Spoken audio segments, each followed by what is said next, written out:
Hello friends, विपल्स surgery में कितना खर्चा होता है आइए जानते हैं। मेरा नाम डॉक्टर प्रवीण कमार है। मैं कैंसर सर्जन हूँ। डाइजेस्टिव सिस्टम कैंसर्स मेरा स्पेशलिटी है। मेरे स्पेशलिटी में मैंने 5000 से भी ज़्यादा सर्जरीज की हुई हैं। सो दोस्तों, विपल्स सर्जरी या पैंक्रियाटिकोडियोडेनेक्टमी एक मेजर सर्जरी है जो पेरीएम्पुलरी कैंसर्स या पित्त की नलकी के निचले हिस्से में होने वाले कैंसर्स या पैंक्रियास के हेड और अनसिनेट में होने वाले कैंसर्स के लिए किया जाने वाला एक सर्जरी है। और ये मेजर सर्जरी है क्योंकि इसमें pancreas, duodenum, jejunum, common bile duct और हो सकता है कई बार पार्ट ऑफ स्टमक भी निकालना पड़े।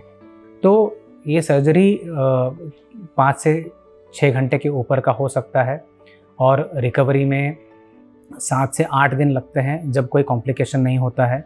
अगर कोई रिकवरी में इश्यू होता है तो शायद आपको हॉस्पिटल में और ज़्यादा दिन तक रहना पड़ सकता है।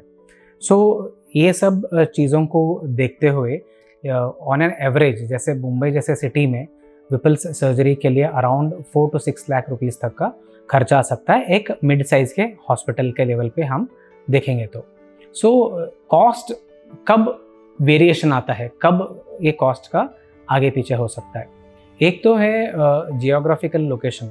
तो ये जाहिर सी बात है कि मेट्रोपॉलिटन सिटीज़ में आप सर्जरी कर रहे हो तो वहाँ पे ये एक्सपेंसिव रहेगा क्योंकि वहाँ पे कॉस्ट ऑफ लिविंग हाई है और चीज़ें भी कॉस्टली हैं।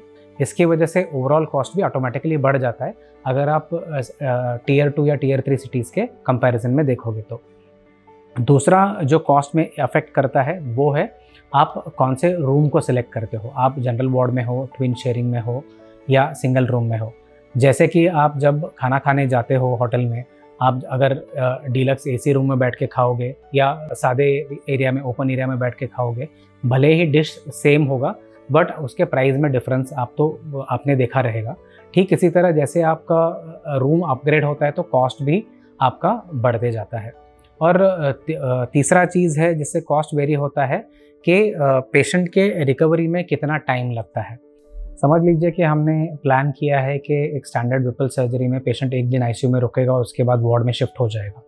अगर कोई पेशेंट के हेल्थ रिलेटेड इश्यू से उनको आईसीयू में एक दिन से ज़्यादा रखने की ज़रूरत पड़े तो ये ऑब्वियस है कि आपके जो कॉस्ट हैं वो बढ़ जाते हैं। ठीक इसी तरह जब पेशेंट को कोई कॉम्प्लिकेशन होता है, हो सकता है कि चेस्ट इन्फेक्शन हो या वुंड इन्फेक्शन हो या पैंक्रियास में किए गए जुड़ाव में कहीं पे मेजर या माइनर लीक हो, तो इसमें रिकवरी लेट होता है। एडिशनल इन्वेस्टिगेशन करने पड़ते हैं जैसे कि एक सीटी स्कैन कराना पड़े या इंटरवेंशन जैसे कि हायर एंटीबायोटिक देना पड़े या पेशेंट को आईसीयू में रखना पड़े।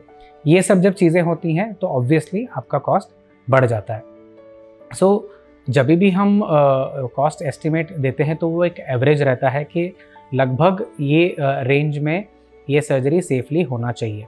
बट थोड़े पेशेंट्स में हमारे बेस्ट एफर्ट्स के बाद भी कॉम्प्लिकेशंस होते हैं तो तब कॉस्ट आगे पीछे हो सकता है। तो इसको हमेशा आपको नॉलेज रहना चाहिए और ध्यान रखना चाहिए और उसके हिसाब से हमें तैयारी करना भी इक्वली ज़रूरी है।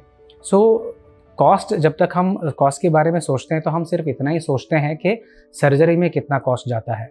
बट आपको ये भी देखना है विपल्स प्रोसीजर से पहले कई पेशेंट्स में हमें काफ़ी सारा इन्वेस्टिगेशन लगता है, CT scan, MRI, PET scan, उसके साथ स्टेंटिंग भी लग सकता है, उसके लिए एडिशनल खर्चा होता है। थोड़े पेशेंट्स में हमें एंडोस्कोपिक अल्ट्रासाउंड कराना पड़ता है। तो ये अलग एक कॉस्ट है जो सर्जरी से पहले होता है।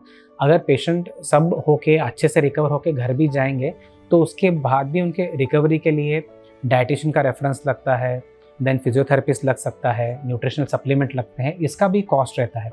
तो ये सब चीज़ों को आपने अकाउंटिंग में रखना और ध्यान में रखना ज़रूरी है ताकि कॉस्ट हमारे कंट्रोल के बाहर नहीं चला जाए।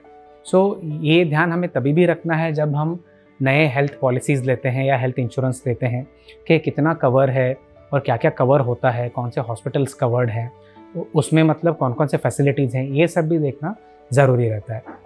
सो दोस्तों, एक ये छोटा सा डिस्कशन था विपल्स सर्जरी में कि एवरेज कॉस्ट कितना होता है।